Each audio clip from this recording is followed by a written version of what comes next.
Hello there, my dear friend. I'm so grateful you're here with me today. Maybe you're sitting somewhere cozy. Maybe you have a warm cup of tea in your hands. Maybe it's been a long day or a long life, and you're wondering what's still ahead. Whatever brought you here, welcome. Let's take a little walk together, heart to heart. You know, reaching the age of 80 is a grand accomplishment. It's like climbing a mountain most people never even get to see the top of. Yet standing here at this breathtaking height can feel a little lonely, can't it? A little frightening. Have you ever sat by the window watching the sunset and wondered quietly, what now? What's next for me? You're not alone. In fact, what you're feeling is so normal, so deeply human. Life after 80 is full of beauty, yes, but it also comes with brutal realities that we don't often talk about. Maybe because they're hard, maybe because no one wants to look too closely, but ignoring them doesn't make them disappear. Today, I want to sit with you and face these truths gently, honestly. We'll talk about 6 realities every senior must understand to truly live fully after 80. They're not here to scare you, they're here to set you free. Because when you understand what's coming, you can greet it with open arms, with wisdom, with strength.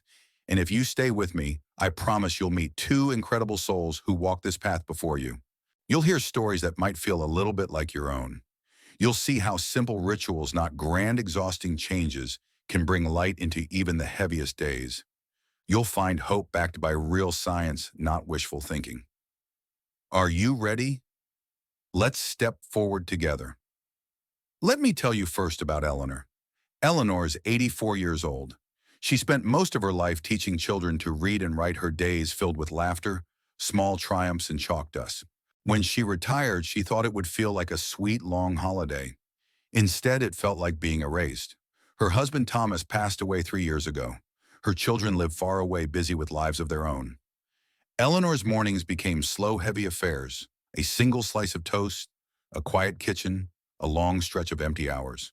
Some days she would sit in her favorite armchair by the window, staring at the street outside, counting the cars. She wondered if anyone even noticed she was still here. And then there's George. George is 81. He was a proud mechanic, a man who could fix anything with his hands. Cars, clocks, broken fence posts. Retirement didn't suit him. He missed the grease under his nails, the feeling of solving a problem. Lately, though, his body betrayed him. His knees ached so badly he couldn't walk without a cane. His hands trembled when he tried to open jars. Worse than the pain was the feeling of uselessness, of becoming invisible, like a piece of old furniture tucked away in the corner. Both Eleanor and George faced what so many at their age encounter: a world that seems to move on without them. And yet, as we'll see, their stories don't end in sadness. They found something, or rather they built something that brought meaning back into their days. And if they could, so can you.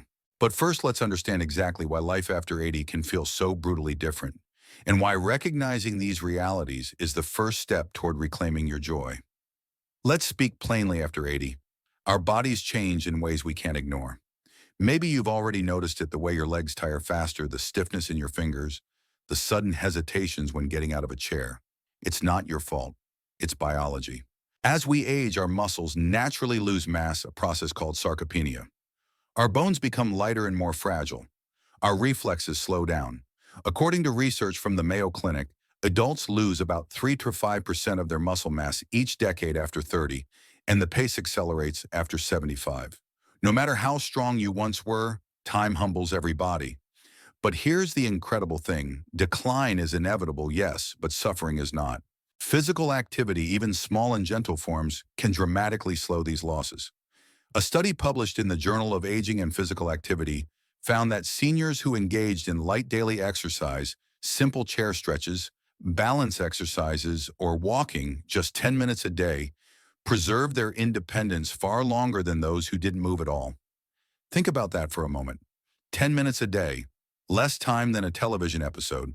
For Eleanor, it started with something laughably small: marching in place during commercial breaks on TV. For George, it was circling his small backyard with his cane every afternoon, feeling the sun on his face. Could you try something like that too? Could you honor your body not by demanding the impossible from it, but by offering it just a little loving movement each day? Imagine your muscles like old but faithful friends, waking up again. Imagine your joints sighing in relief. Imagine standing a little taller, a little steadier, simply because you chose to move, even if the steps are tiny. Your body has carried you through decades. It deserves your kindness now more than ever. If you're still following us and finding these insights valuable, please leave your thoughts in the comments to let us know you're here. And if you haven't subscribed yet, make sure to click the subscribe button and hit the notification bell so you never miss any updates. Your support enables us to keep delivering valuable content to inform and inspire you. Now let's dive into the next part. Have you ever sat in a room filled with people and still felt invisible? Loneliness isn't just an uncomfortable feeling, it's a serious threat. According to a well-known study by Brigham Young University, prolonged loneliness is as dangerous to health as smoking 15 cigarettes a day. 15.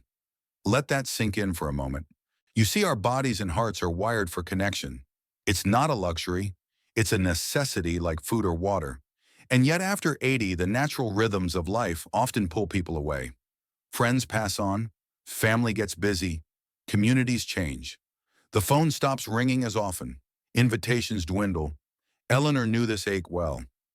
After her husband's funeral, the days stretched out long and silent. She would sometimes call her son just to hear a voice, but after a few hurried minutes, he would have to go. She didn't want to burden anyone. She told herself it was enough, but inside a quiet sorrow grew. George experienced it differently. He still lived near old friends, but felt embarrassed about his cane, his slow steps. He turned down invitations, not wanting pity. Before he realized it, weeks would pass without a real conversation. The tragedy is the lonelier we feel, the more we tend to retreat and the more dangerous it becomes. But the good news is that even the smallest efforts can start to rebuild a web of connection. Eleanor made a bold decision. She signed up for a weekly book club at the local library. At first, she barely spoke, but week by week, she began to feel the gentle warmth of belonging again. George started small too. He made it a ritual to wave at his neighbor each morning, rain or shine. It felt silly at first, but slowly that wave became a few words, then a shared coffee on the porch. Could you try something tiny like that? Could you call one old friend this week? Could you join even the simplest gathering, a church group, a walking club, a bingo night? Your heart needs connection the way your lungs need air.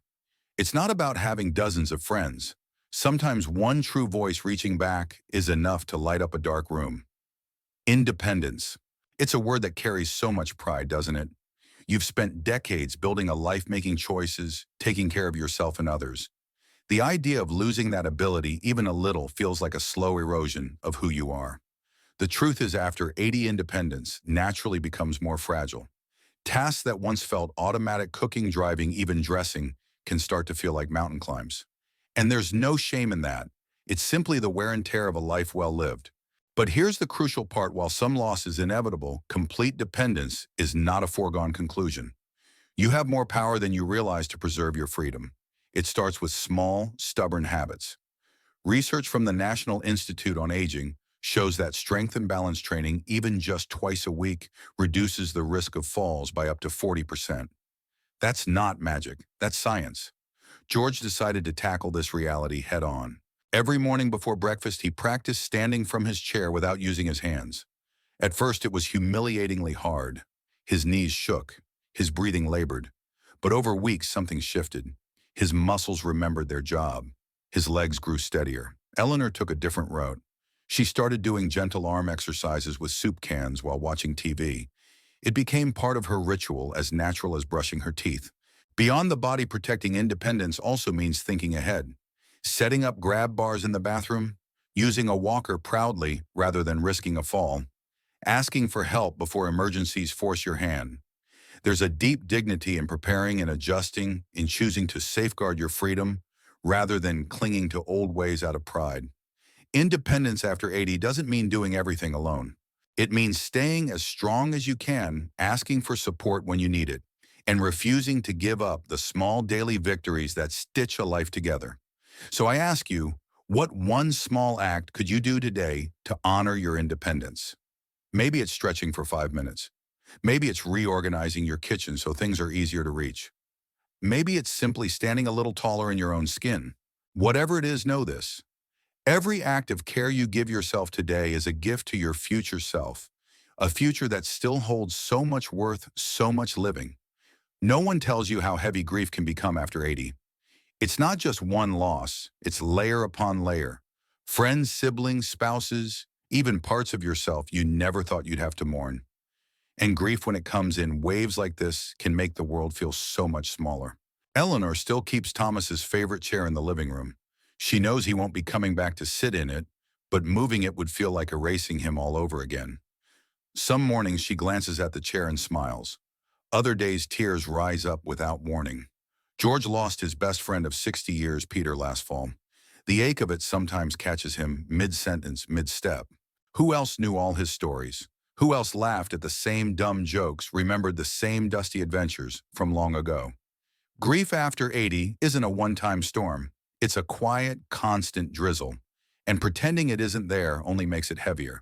But there are ways, gentle, real ways to carry the weight without letting it crush you.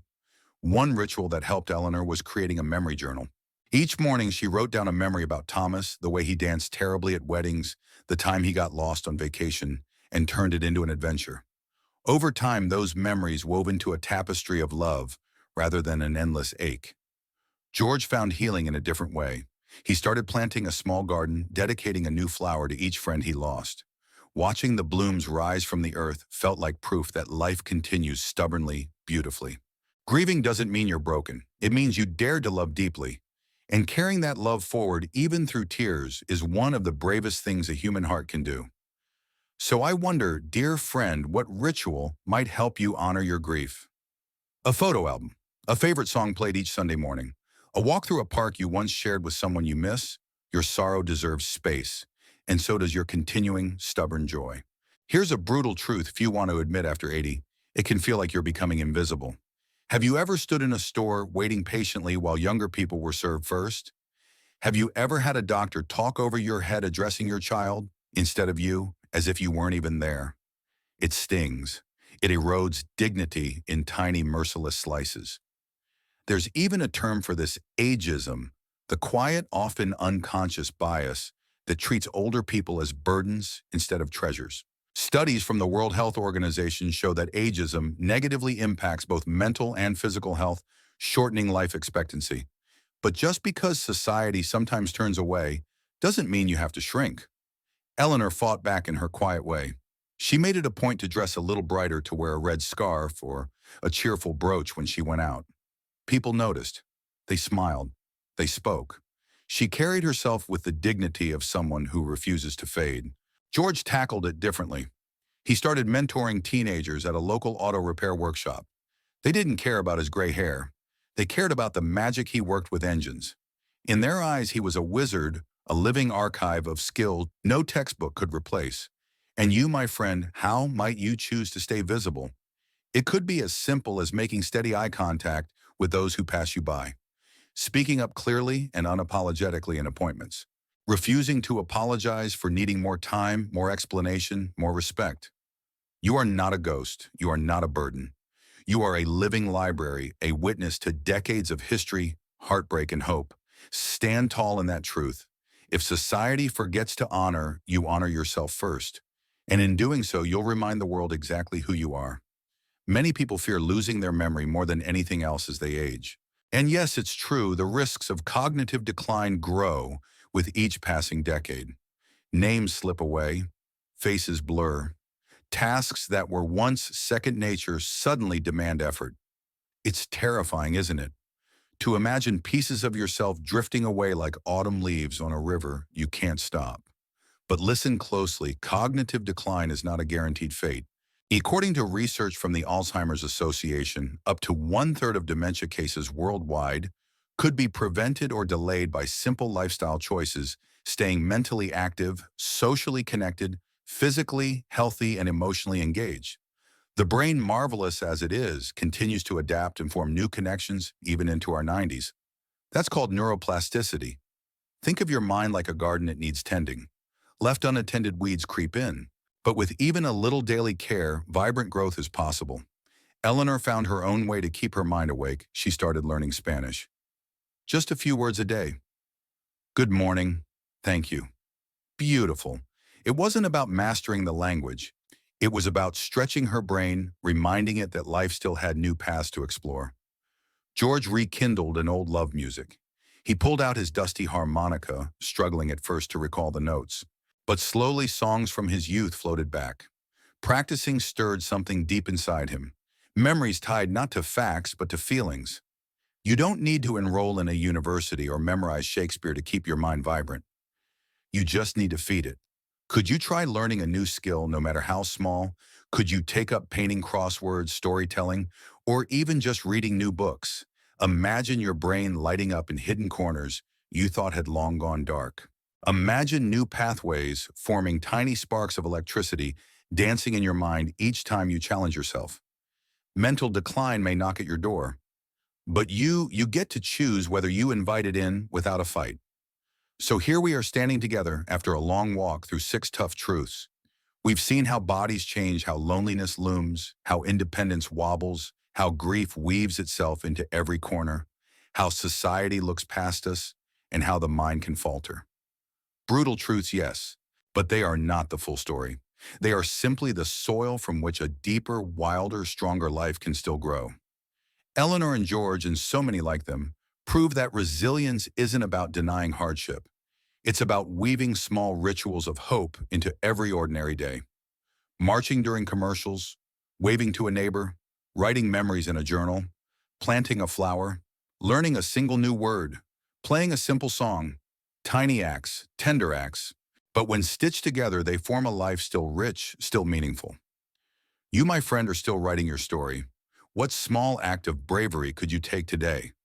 One phone call, one extra step outside, one small kindness to yourself. The path ahead may not be easy, but it is still yours to walk with as much grace, curiosity, stubborn joy, and fierce dignity as you choose. And if the world forgets how much you matter, remember this. Your story is not over. In fact, some of its most beautiful chapters may still be waiting for you to turn the page. If you're still following us and finding these insights valuable, please leave your thoughts in the comments to let us know you're here. And if you haven't subscribed yet, make sure to click the subscribe button and hit the notification bell so you never miss any updates. Your support enables us to keep delivering valuable content to inform and inspire you. Now let's dive into the next part. Before we part ways today, I want to leave you with a simple invitation. No, not a grand challenge or a heavy burden, just a whisper, a gentle nudge toward a small act of courage. Could you choose one tiny ritual this week? Just one. Maybe it's walking to the end of the driveway each morning. Maybe it's calling an old friend you haven't spoken to in a while. Maybe it's picking up a pencil and sketching something, anything, just for the joy of it. Whatever you choose, let it be yours. Let it be small enough to do today, but precious enough to plant a seed for tomorrow. And if you feel brave, share it. Tell me in the comments, what small step will you take for yourself this week? Even a single word call, walk, breathe, can spark something powerful. We are not meant to walk these later years alone. Together, even through a screen, even across miles, we can lift each other up one choice at a time. So if today's words spoke to you, if they stirred something tender or fierce or aching in your heart, I invite you to stay connected. Subscribe. Join this community of quiet warriors. Because the truth is, you are still needed. Your story is still needed. Your voice still matters. Thank you truly for sharing this hour with me. Thank you for your time, your heart, your courage, simply to listen, to reflect, to hope. As you close this video and return to your day, I hope you carry one thing with you. You are not invisible. You are not a burden. You are a living, breathing, shining story, still unfolding, still beautiful. I see you, and I'm cheering for you every step of the way. Until next time, my dear friend, keep choosing life. Keep choosing you.